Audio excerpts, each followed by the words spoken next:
Hello बच्चों, आज मैं आपको एक और नई कहानी सुनाऊंगी जिसका नाम है मायावी राक्षस।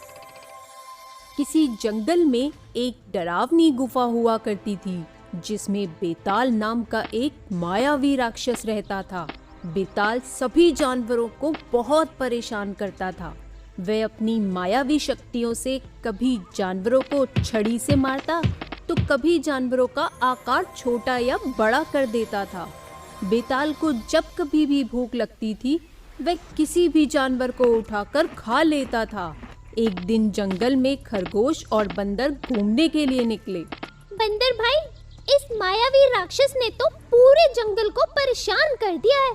हाँ खरगोश भाई, पर हम जानवर इतने मजबूर हैं कि चाहकर भी कुछ नहीं कर सकते। ऐसा किसने कहा भाई?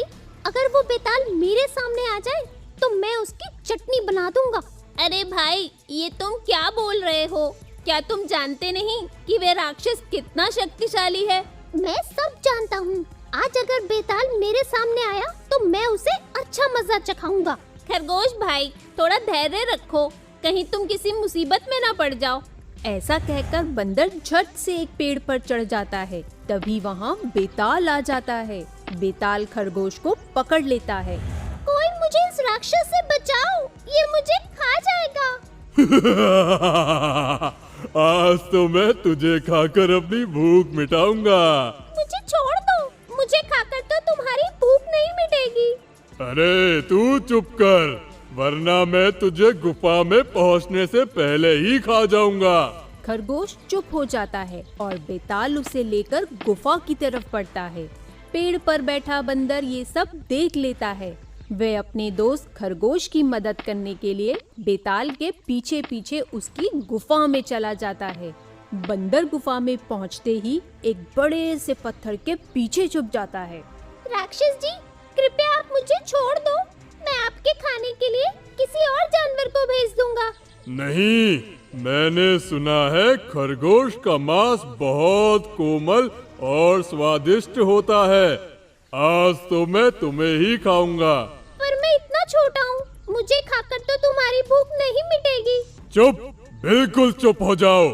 अगर तुम्हारी कोई आखिरी इच्छा है तो तुम मुझे बता दो, मैं उसे जरूर पूरा करूंगा। मैं चाहता हूँ कि तुम मुझे कल खाओ।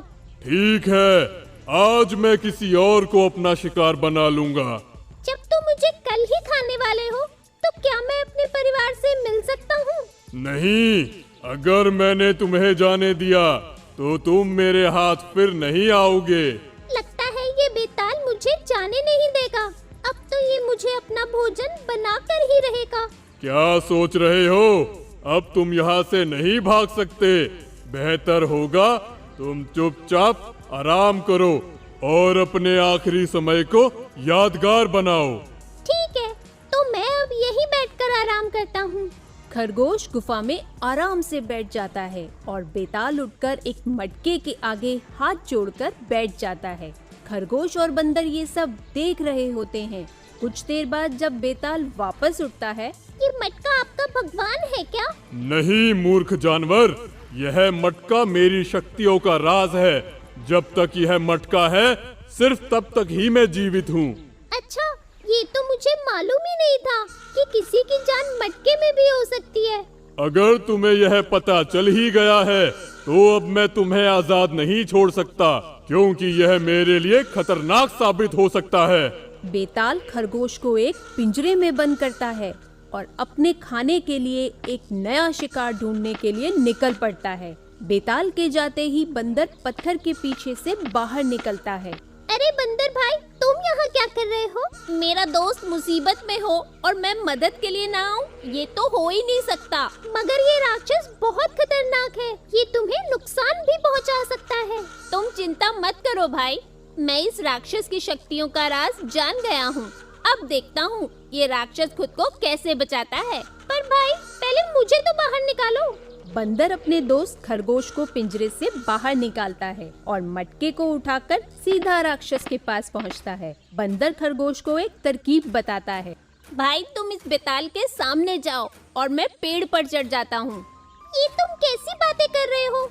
मैं इतनी मुश्किल से इस राक्षस के चंगुल से बचा हूँ अरे तुम चिंता मत करो, तुम्हें कुछ नहीं होगा। मैं तुम्हें जैसा बोलता हूँ बस वैसा ही करो। खरगोश बंदर की बात मान लेता है और बेताल के सामने चला जाता है। बेताल खरगोश को देखते ही हैरान हो जाता है। तुम्हें तो मैं पिंजरे में बंद करके आया था, फिर तुम यहाँ कैसे पहुँच गए? ठीक वैसे ही जैसे तुम्हारा मटका पेड़ के ऊपर पहुंच गया है। अरे यह तो मेरा मटका है, यह ऊपर कैसे पहुँचा? वापस दो इसे।